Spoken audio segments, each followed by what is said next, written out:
Kevin Daly. He is a senior economist at Goldman Sachs and the author of a paper called Handbook on Ireland. Well, Kevin says that Ireland does need to protect the banking system, but he also believes that an increase to its low corporate tax rate is unlikely. He said Ireland's growth forecasts are reasonably realistic, and he joins me now. Thank you very much indeed for joining us today. If we have a look at first of all, what's happening with the banks. Clearly, the stress tests that allowed Anglo-Irish and Allied to pass during the summer don't look like they had too much credibility now.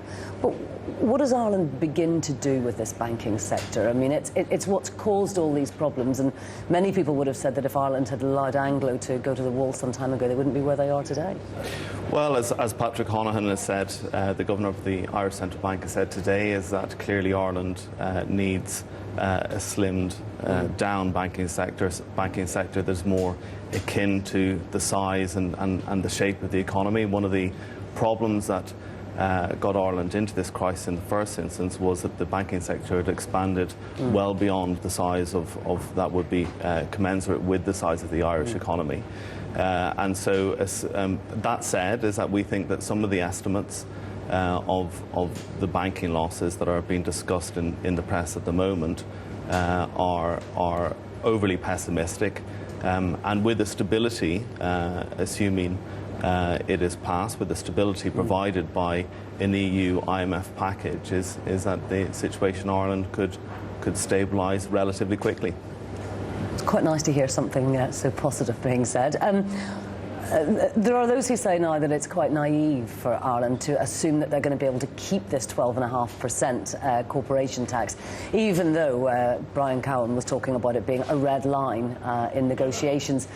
Perhaps Ireland really aren't in a position to negotiate that strongly at the moment. Do you think that they're going to get away with keeping 12.5%?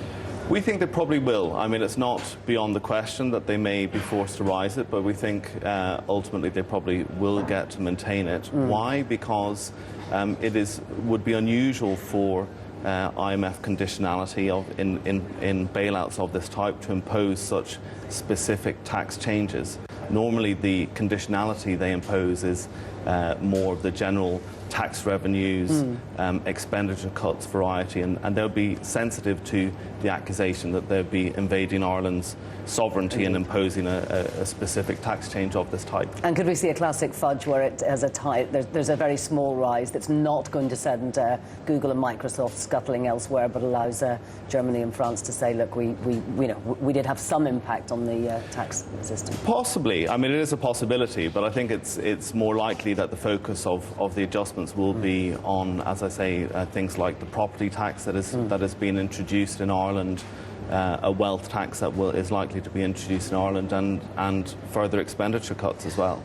Now, looking at, we've had quite a lot of information out of Greece today, and looking at the issues that are happening there are some parallels that can be drawn, one of which is the fiscal austerity that's been put in place by the budget if it goes through on the 7th of December.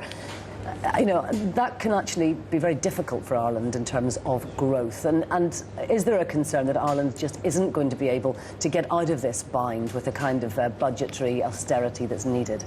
Well, it's certainly a common view that the fiscal austerity that has been introduced to date has caused the crisis, whereas our own view would be more that it is a consequence rather than a cause of the crisis. If you look at the pattern of Irish GDP fell by 4% in 2008. It fell by another 9% in 2009. And it was towards the end of that period that the fiscal austerity measures were introduced, by which stage in GDP this year looks like stabilising or indeed maybe slightly higher. So it's difficult to argue that, given the timing of the fiscal austerity measures, the fact that they came after the collapse in GDP, that they in some sense caused the collapse in GDP. Now, Portugal's already saying that it doesn't need any help and giving those assurances. It does sound a bit like Ireland a couple of weeks ago.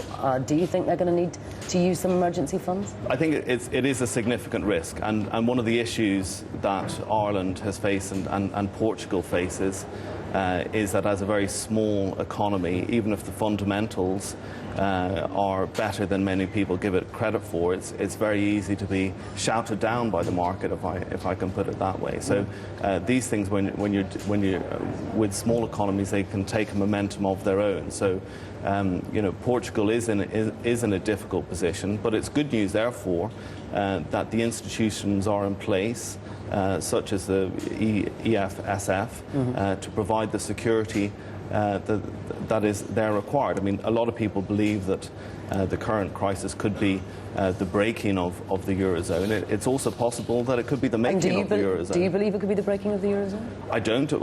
We don't. And we think that, indeed, actually, through this is that a lot of the institutions are being put in place that could, in the long term, help to stabilise the Eurozone against the effects of crises such as these as and when they arise. Okay. Daly from Goldman Sachs, thank you very much indeed for joining us. Thank you very much.